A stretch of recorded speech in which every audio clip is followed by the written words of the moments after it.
Olá família, sejam muito bem-vindos, você que nos assiste, você da PIB Patos de Minas, sejam muito bem-vindos. Mais um momento de nos aprofundarmos na Palavra de Deus, mais um momento de estudarmos a Palavra de Deus e entender um pouco mais daquilo que Deus tem e daquilo que Deus quer para a minha vida e para a sua vida. Meus amados irmãos, como nós temos feito nossos estudos, nossa base está na revista da Convenção Batista Mineira, a revista essa revistinha Práticas Bíblicas, e o nosso estudo de hoje é o estudo 27, nosso tema, Bíblia, sólido fundamento, encontrando a base inabalável e infalível. O texto base desta noite, 1 Pedro capítulo 3, verso 13 a 22. E nós vamos orar e ler o texto bíblico e saber o que Deus tem, o que Deus quer falar conosco essa noite. Vamos orar? Pai querido e amado, te louvamos, ó Deus, por essa oportunidade, por mais uma vez poder compartilhar da Tua Palavra, mais uma vez podermos nos aprofundar, Senhor, na Tua Palavra, que o Senhor fale ao nosso coração, a começar por mim, que o Senhor fale aquilo que é a Tua vontade, aquilo que é o Teu querer, Senhor. Nos usa conforme o Teu querer. Assim nós oramos, ó Deus, entregando já cada vida daqueles que nos assistem. Em nome de Jesus. Amém. 1 Pedro capítulo 3, versos de 13 a 22. A palavra de Deus diz assim: Ora, quem é que vos há de maltratar se fordes zelosos do que é bom? Mas ainda que venhais a sofrer por causa da justiça, bem-aventurados sois. Não vos amedronteis, portanto, com as suas ameaças, nem fiqueis alarmados. Antes, santificai a Cristo como Senhor em vosso coração, estando sempre preparados para responder a todo aquele que vos pedir razão da esperança que há em vós, fazendo-o todavia com mansidão e temor, com boa consciência, de modo que naquilo em que falam contra vós, fiquem envergonhados os que difamam o vosso bom procedimento em Cristo. Porque se for a vontade de Deus, é melhor que sofrais por praticar o que é bom do que praticando o mal. Pois também Cristo morreu uma única vez pelos pecados, os justos pelos injustos, para conduzir-vos a Deus, morto sim na carne, mas vivificado no Espírito, no qual também foi e pregou aos espíritos em prisão, os quais noutro tempo foram desobedientes, quando a longanimidade de Deus aguardava nos dias de Noé, enquanto se preparava a arca, na qual poucos, a saber, 8 pessoas, foram salvos através da água, a qual, figurando o batismo, agora também vos salva, não sendo a remoção da imundícia da carne, mas a indagação de uma boa consciência para com Deus por meio da ressurreição de Jesus Cristo, o qual, depois de ir para o céu, está à direita de Deus, ficando-lhe subordinados anjos e potestades e poderes. Meus amados, esse texto que Pedro escreve, para a gente poder entender o que essa lição ela vai trazer hoje, a gente precisa entender um pouquinho esse contexto, que o apóstolo Pedro, onde Pedro está escrevendo essa carta para os cristãos que estão sendo perseguidos. Nós vamos ver que antes, nesse período aqui, mais ou menos em 64 depois de Cristo, é colocado fogo em Roma. Roma pega fogo e todos começam a desconfiar do imperador Nero, que ele havia feito isso. E para tirar essa desconfiança de cima dele, para tirar essa culpa de cima dele, ele joga essa culpa em cima dos cristãos. E começa a partir daí uma perseguição. no ano 66 depois de Cristo, essa perseguição ela vai gerar uma guerra tal que culmina na destruição de Jerusalém. Tanto que nessa perseguição, muito provavelmente, Nero tenha sido responsável pela morte de Paulo e de Pedro. Há uma feroz perseguição aos cristãos. Os cristãos estão pregando a palavra, anunciando a palavra, mas tem medo dessa perseguição, medo dessa morte. Essa morte que está presente na vida deles, essa morte que está em todos os lugares onde eles vão, onde eles pisam. E Pedro escreve essa carta, primeiro advertindo os cristãos que essa perseguição, esse tempo difícil que eles estavam passando, isso aconteceria por mais tempo e muito provavelmente isso seria ainda pior. Essa tribulação seria ainda maior, esse momento seria ainda mais difícil. E ele escreve essa carta justamente motivando os cristãos a permanecerem firmes, mostrando a eles que eles têm sim uma esperança em Cristo Jesus, que morreu na cruz, mas não está morto, ele vive ele ressuscitou, vive e reina para todo sempre. Esperança em que, mesmo morrendo, nós estaremos na glória com o Pai, porque o Pai guarda a nossa herança, e a nossa herança, a nossa maior herança, é poder estar na glória com Deus, é poder estar junto com o Pai, face a face, glorificando o seu nome. E Pedro, nessa carta, ele vai salientar as bênçãos espirituais. Ele vai dizer, olha, vocês foram nascidos ou renascidos para uma viva esperança. Essa esperança que está e só pode vir de Cristo Jesus. É nele que nós depositamos a nossa esperança. E vocês antes estavam no pecado, vocês antes estavam na morte, agora vocês estão em Cristo Jesus e somos renascidos, revivificados para essa viva esperança.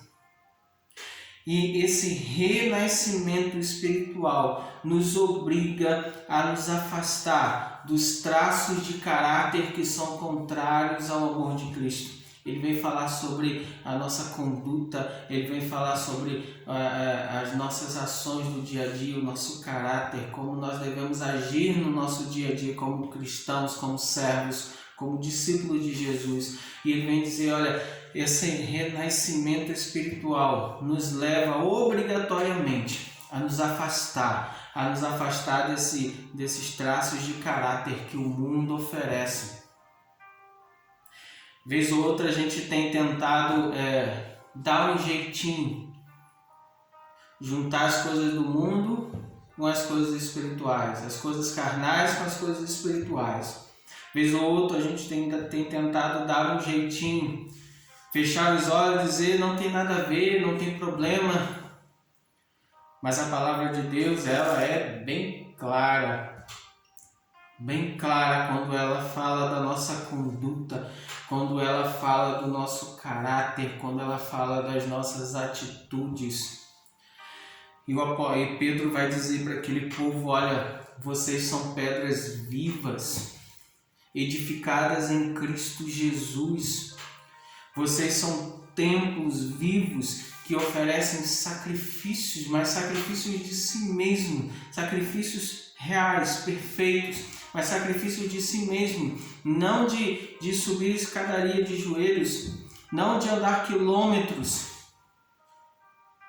mas um sacrifício de abrir mão de si mesmo, do seu querer, da sua vontade em prol do reino de Deus, em prol da vontade de Cristo. O sacrifício que Jesus, ao orar, ele diz, Pai, se possível, passa de mim esse cálice, contudo que seja feita a tua vontade.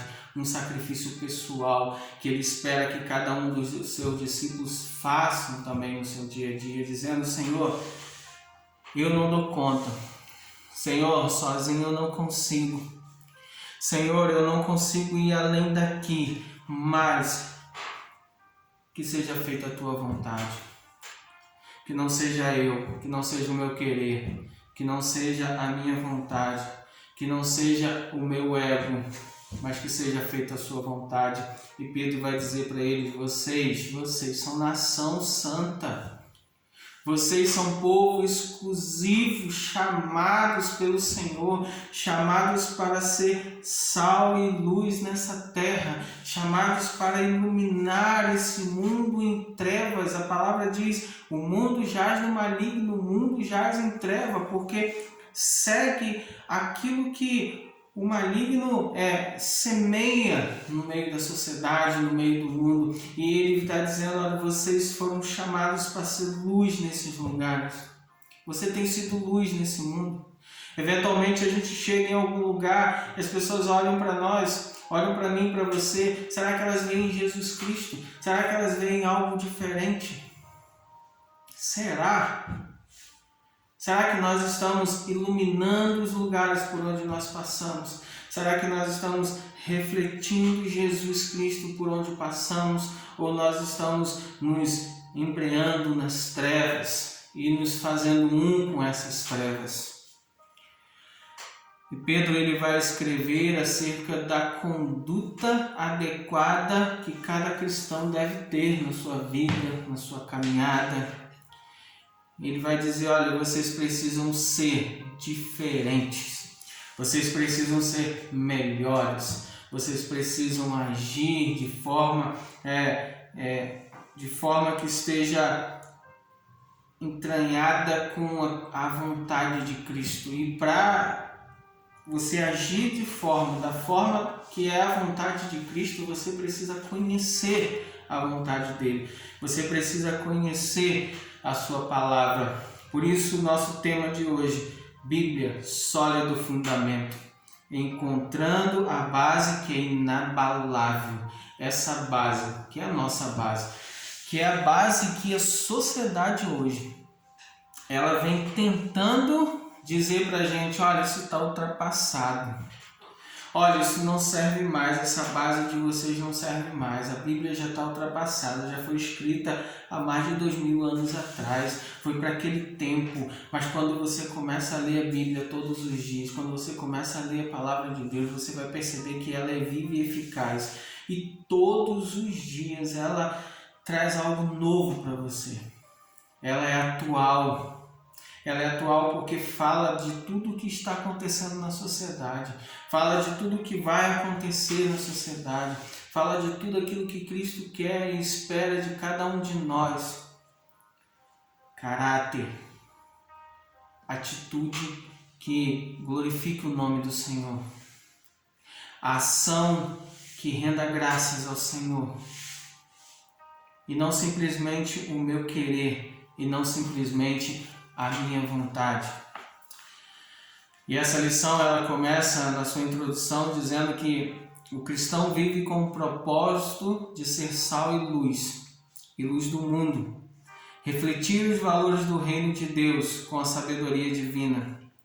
O cristão estará apto a lidar de maneira adequada com as questões morais e éticas complexas que o século XXI apresenta. Propósito de sermos sal e luz, chamados para sermos sal e luz. Pedro está falando isso para o povo. Fiquem firmes. Fiquem firmes no propósito de Deus. Fiquem firmes. Não importa se todos olham para você de forma diferente. Não importa, porque hoje nós não temos essa perseguição. Em algumas partes do mundo, sim. Mas nós hoje aqui nós não temos essa perseguição de morte. Mas temos os olhares, mas temos as pessoas virando as costas para a gente, mas temos as pessoas nos abandonando muitas vezes, temos aqueles que se diziam amigos virando as costas para você. Não importa. Ele está dizendo: olha, não importam, permaneçam firmes porque o alvo é muito maior, o alvo é Cristo Jesus, é a cruz dele. O alvo é estar com Cristo, a esperança é estar com Cristo, por isso nós permanecemos firmes. Por isso nós permanecemos no propósito que o Senhor nos colocou. E Ele vai dizer, olha, vocês são chamados para ser sal e luz do mundo. Refletir os valores do reino. Quando nós olhamos para Mateus 5, 6 e 7, que chamamos o Sermão do Monte, Jesus está nos dando ali toda a base que nós precisamos dos valores do reino. Se você pegar esses 3 capítulos e lê-los e guardar no seu coração, na sua mente, e colocar eles em prática na sua vida, você já está ali, colocando toda a base de valores que o reino de Deus, que Jesus traz para a gente, que o reino de Deus que é necessário no reino de Deus. Ele vai dizer que, como cristãos, se nós conhecermos essa base, que é a palavra de Deus, estaremos aptos a lidar de maneira adequada com as questões morais e éticas que nos são apresentadas no século XXI.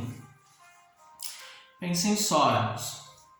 Quais princípios a sociedade tem ensinado?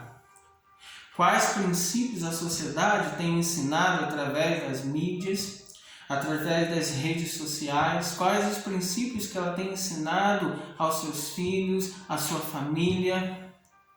Algo que você acessa na rede social, algo que você assiste na TV, eles estão sempre ensinando um princípio. Que princípios são esses que estão sendo ensinados? Se você não tem como base a palavra de Deus na sua vida, se você não tem como base a palavra de Deus na sua família, você não tem como comparar esses princípios, o princípio que o mundo ensina com o princípio que Jesus Cristo nos deixou. E o mundo está... a sociedade ela tem tentado mostrar para a gente que existem outros princípios, e princípios esses que é o do faça o que bem entende. O importante é você ser feliz.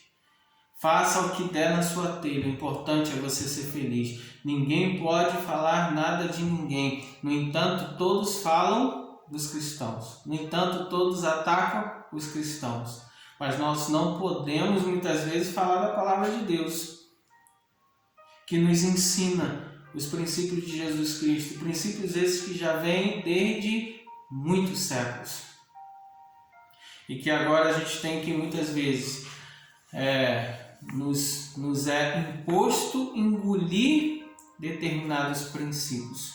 Princípios que a sociedade vem tentar colocar a goela abaixo da gente, e que vai de contra a palavra de Deus. Princípios como o homossexualismo, que a palavra de Deus ela é contra, que a palavra de Deus ela é taxativa. A esses não é dado o reino dos céus. Só que nós somos induzidos a simplesmente abraçar, a simplesmente concordar com esses princípios.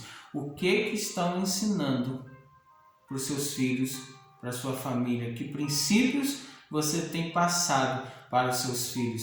Nós vemos que esses princípios eles têm caído demais de qualidade. Esses princípios eles têm se perdido no meio da família. Tanto é que nós temos aí crianças, adolescentes, jovens que maltratam os pais, crianças, adolescentes e jovens que agridem os pais, crianças, adolescentes e jovens que ignoram os pais, abandonam os pais quando eles precisam. Isso são princípios que nós vamos ensinando ao longo da vida. São princípios que se colocam no coração deles, da nossa família, dos filhos, e que chega um dado momento você começa a colher aquilo que foi plantado. Porque a palavra ela é clara nisso. Tudo aquilo que você planta, você colhe. E chega uma hora que você vai colher esses frutos. O que você tem plantado no seio da sua família? O que você tem plantado no coração dos seus filhos? A Bíblia, ela é a nossa regra de fé e prática. A Bíblia continua sendo relevante no século XXI, pois seus padrões são imutáveis. O cristão faz dela a sua norma de conduta. O que eu falei aqui no início. Nós temos... hoje a gente tem a mania de dar jeitinho. A gente ouve falar sempre que tem... O brasileiro ele gosta sempre de dar um jeitinho, né? É o jeitinho brasileiro. Mas o crente ele também gosta de dar um jeitinho. Um jeitinho de encaixar aquilo que ele quer fazer na Bíblia. E ele vai lá e pega um versículo, tira do contexto, como nós falamos aqui no início, nós lemos o texto que está em 1 Pedro, e nós falamos um pouco, resumidamente, do contexto em que Pedro está. E por que ele escreve essa carta. E aí a gente, quando quer algo para a gente, quando quer tirar uma base bíblica para aquilo que eu quero fazer, para aquilo que é a minha vontade, eu pego simplesmente um versículo, tiro do seu contexto e trago para a minha vida e digo, está vendo aqui, ó, a palavra de Deus permite. A palavra de Deus, ela permite que eu faça isso. E hoje aí a gente tem aí o jeitinho do crente. Tem o jeitinho brasileiro, mas tem também o jeitinho do crente, para que a gente não seja confrontado com a palavra. Aliás, a gente nem gosta de ser confrontado. A gente não gosta muito desse negócio de ser confrontado com a palavra, a gente não gosta de ser apontado por ela, porque eu costumo dizer que eu não preciso apontar, você não precisa apontar para ninguém e acusar ninguém. Se a pessoa ler a palavra de Deus, a própria palavra já aponta para mim e já mostra o meu erro, já mostra o que eu preciso mudar. Já mostra o que precisa ser transformado em mim. Já mostra quais os passos que eu estou dando errado. E essa palavra, ela nos vai levar a decisões do que é certo e errado. Ela vai nos mostrar o que é justo, o que é injusto. E que, na verdade, a sociedade inverteu isso tudo. Hoje, o que é certo passou a ser errado, o que é errado passou a ser certo, o que é justo passou a ser injusto, o que é injusto passou a ser justo, e as pessoas fazem o que bem entendem. Nós estamos num tempo em que cada um faz o que bem entende, cada um faz o que quer. E a sociedade ela tem se perdido cada vez mais. As famílias têm se perdido cada vez mais, as famílias têm se destruído, porque seus princípios estão baseados naquilo que a sociedade, naquilo que a ciência, naquilo que até as universidades, naquilo que ensinam eles, e não há confronto, não há estudo, não há aprofundamento, não há uma comparação com a palavra de Deus, não há entendimento do que é certo, o que é errado, não há. Simplesmente aceitamos. Simplesmente ouvimos e recebemos aquilo como verdade e pronto, acabou. A Bíblia tem um livro, o autor cita o cristão e as questões éticas da atualidade. Ele vai afirmar que a Bíblia funciona de 4 formas. A primeira forma, ela funciona como guia, ou seja, ela indica a rota que devemos tomar. Se você ler a Bíblia e você orar ao Senhor, Ele vai dar direção a você para aquilo que você deve, a decisão que você deve tomar, o caminho que você deve seguir. Quantas vezes você já se viu em meio a situações em que você não sabia o que fazer, não sabia que caminho tomar, não sabia que decisão tomar? E quando nós buscamos a palavra de Deus, quando nós temos intimidade com o Senhor, buscamos Ele em oração, Ele nos dá a direção.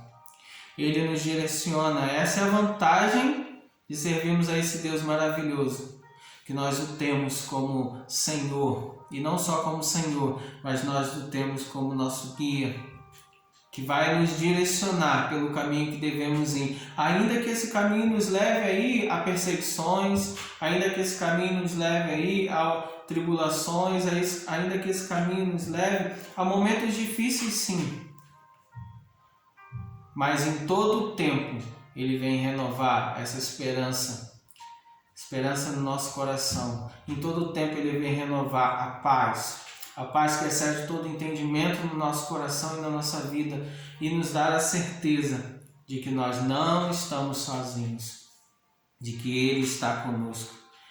A segunda forma que esse autor vai dizer é que a Bíblia funciona como sentinela.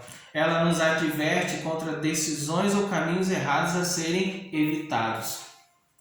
E no dia a dia isso é um problema, porque eu sei que está errado, eu sei que ir por aquele caminho está errado, eu sei que agir daquela forma está errado, mas eu ainda vou, como eu falei aqui antes, eu ainda vou pego versículos bíblicos e tiro do contexto e trago para a minha vida para mostrar, tá vendo? Tá certo, o caminho que eu estou tomando tá certo. Ou a máxima que a sociedade ensina hoje: meu corpo, minha vida, meus caminhos, minhas regras, eu decido o que bem entendo. Você pode decidir, você é livre para isso. Só que você foi criado, formado por um Deus que é criador, por um Deus que é sustentador, por um Deus que é todo-poderoso, por um Deus que quer te levar a uma vida muito melhor do que a vida que você vive. Ele quer te conduzir para um caminho muito melhor do que o caminho que você tem seguido.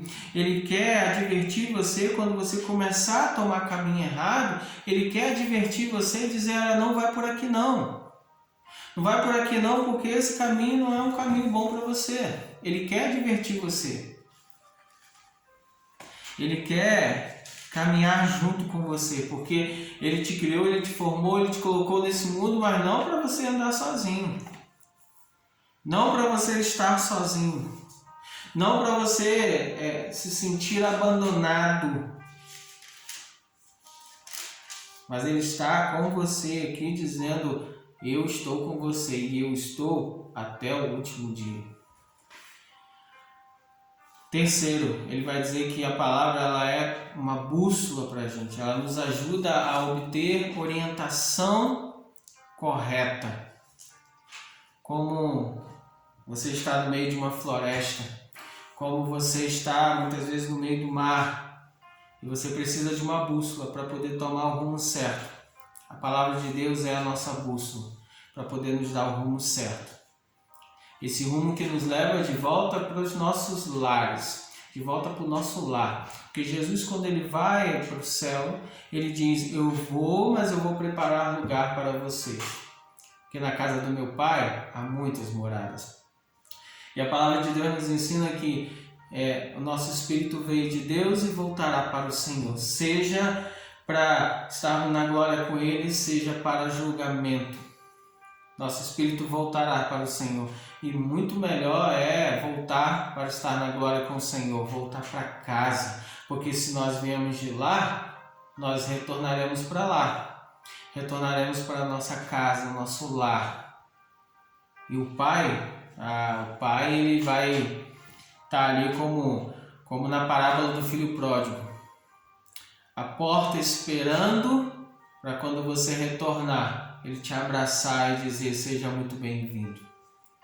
Entre benditos, porque eu estava à espera, eu estava à sua espera. Mas para isso é preciso intimidade, é preciso entregar a sua vida, o seu coração ao Senhor. E a palavra de Deus, ela, em quarto lugar, ela serve como princípio.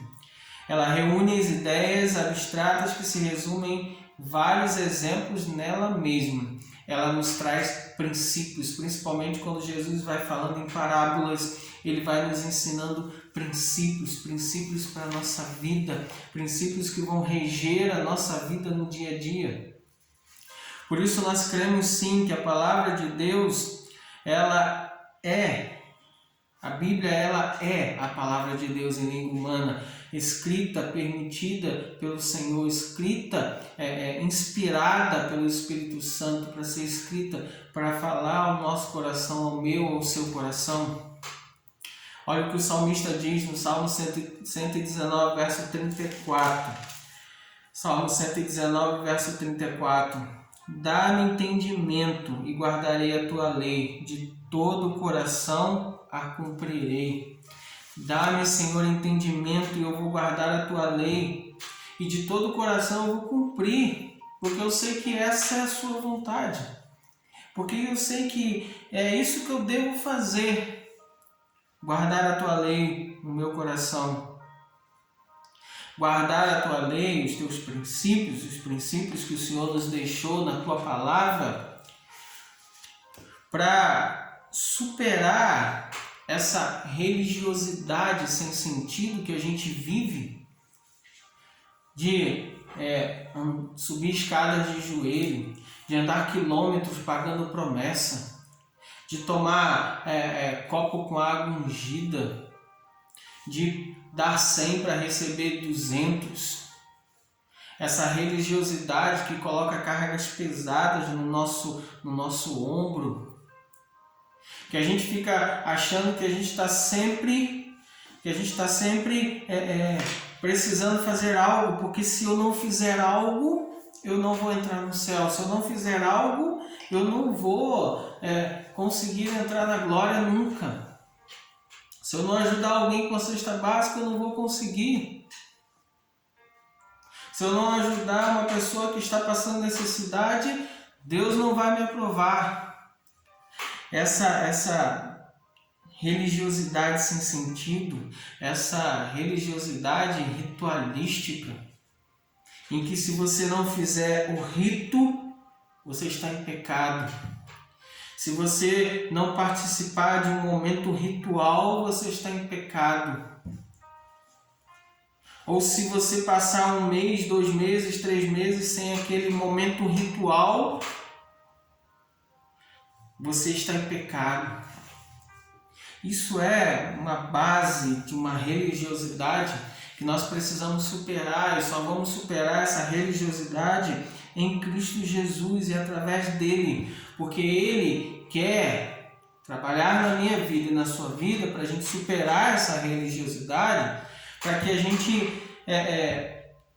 gente viva uma vida cristã saudável e que a gente gere vidas e vidas saudáveis. Assim como Jesus ele transmitiu, ele gerou vida nos discípulos e vidas saudáveis, e os discípulos geraram outras vidas e vidas saudáveis, sem peso, sem sacrifícios.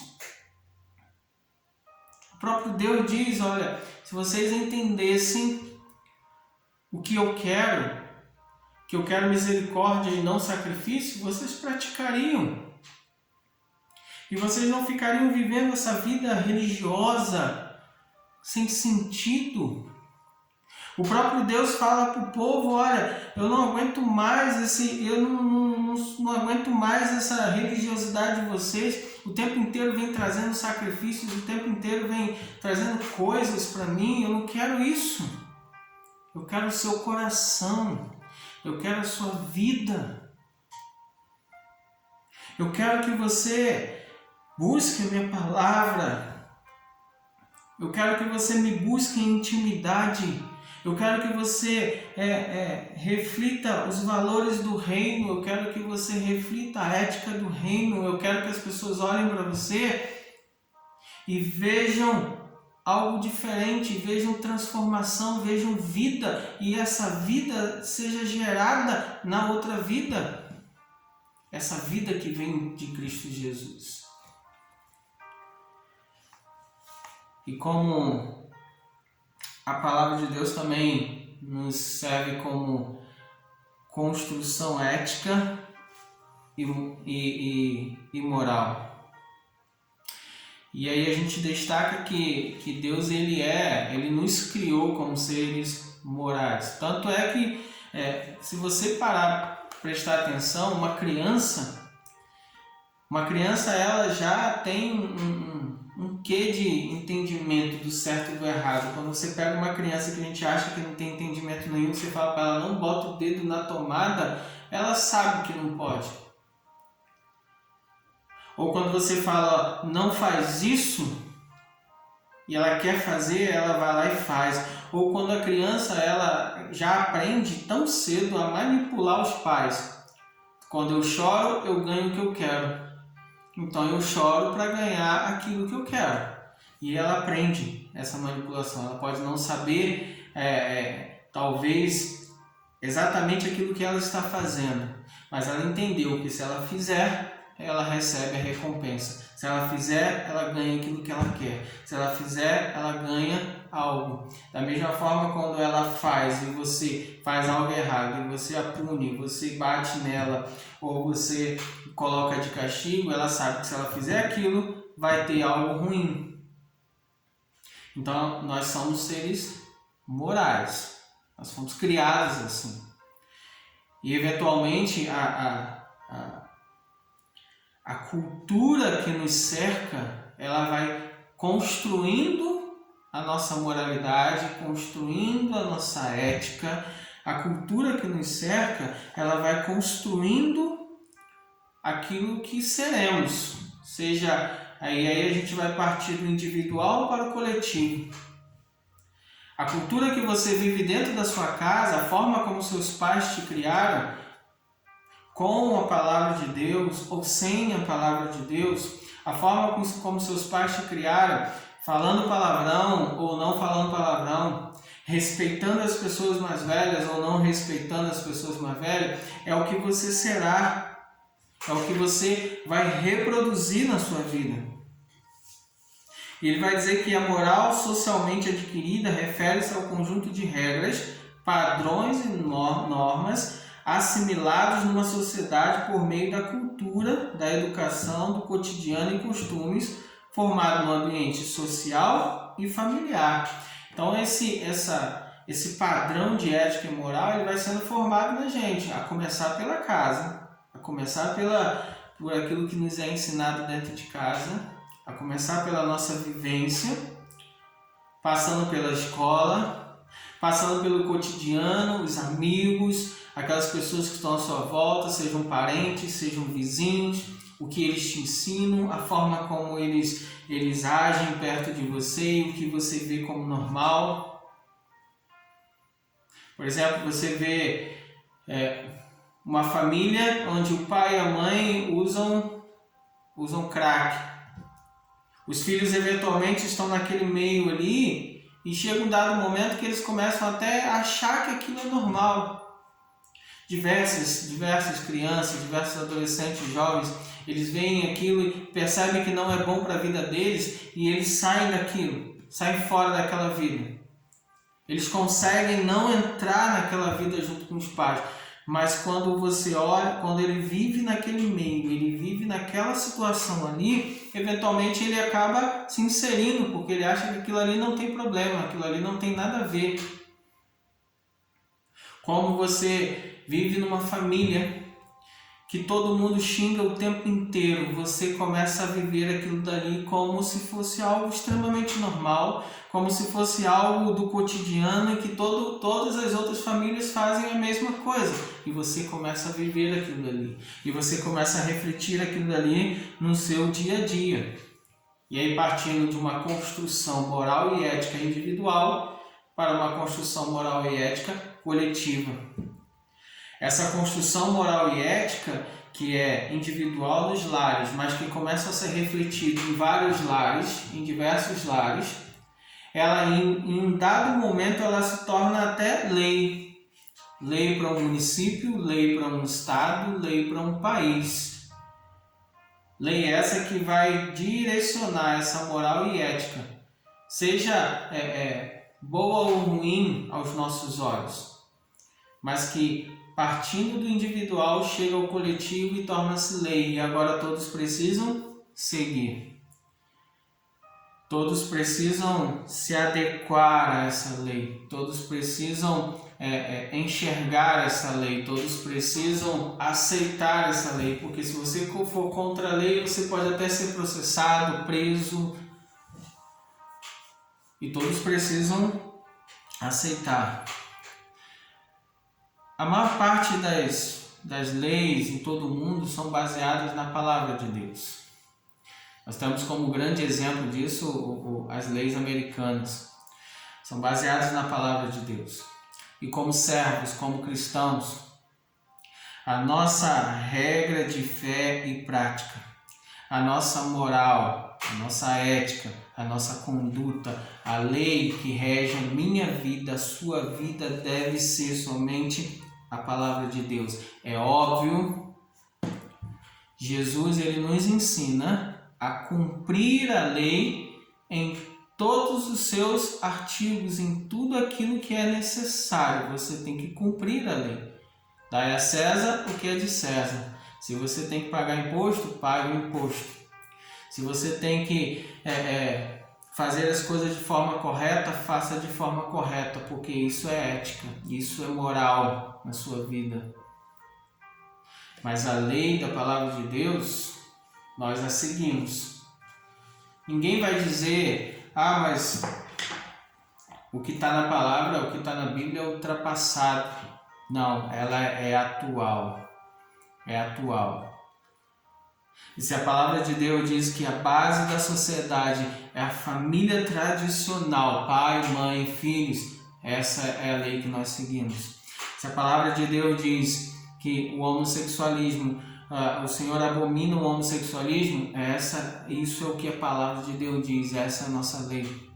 Se a palavra de Deus diz que nós não devemos roubar, matar, porque isso não é nosso, isso procede do inimigo, nós também não fazemos.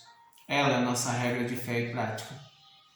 Ela é que vai moldar a nossa vida, a nossa mente. Ela é que vai moldar a ética, ela é que vai moldar a moral, que vai reger a nossa vida. E aí sim, se nós colocarmos em prática de fato isso, nós seremos luz, nós seremos sal nessa terra, nós seremos aquilo que Pedro está falando para o povo. Vocês são nação santa, vocês são povo exclusivo de Deus, vocês são chamados para ser luz e sal nessa terra. Sejam nação exclusiva, sejam povo exclusivo. Seja sal e luz nessa terra, seja sal e luz aonde você estiver. Nós somos chamados para isso. Nós somos chamados para refletir o nome do Senhor, para glorificar o nome dele, em nome de Jesus. Amém, meus irmãos. Meus amados, espero que o Senhor, e eu creio que o Senhor tenha falado ao teu coração essa noite. E que o Senhor complete no seu coração e na sua vida aquilo que não foi dito aqui, mas que com toda certeza o Senhor já colocou aí no seu coração, e que ele venha produzir frutos de transformação, para que de fato a gente seja sal e luz nessa terra e a gente reflita a glória de Cristo Jesus. Amém? Que Deus abençoe a sua vida, que Deus abençoe a sua casa, a sua família, que o Senhor guarde cada um de vocês, que o Senhor guarde cada um da sua família, irmãos. Que o Senhor fale ao coração de cada um, que o Espírito Santo se faça presente na sua casa, no seu lar, guardando cada um, protegendo o seu lar, a sua família, mas também transformando, restaurando, em nome de Jesus. Amém? Que Deus abençoe. Eu já faço convite. Amanhã, 8 horas da noite, irmãos, estaremos aqui celebrando o Senhor. Culto de oração, irmãos. Não somente celebrando, mas orando pela sua família. Esteja conosco amanhã, nossa live, 8 horas da noite. Envie o seu pedido de oração. Nós estaremos orando pela sua família. Que Deus abençoe. Em nome de Jesus, e Ele lhe dê uma semana de glória, uma semana abençoada, em nome de Jesus. Amém?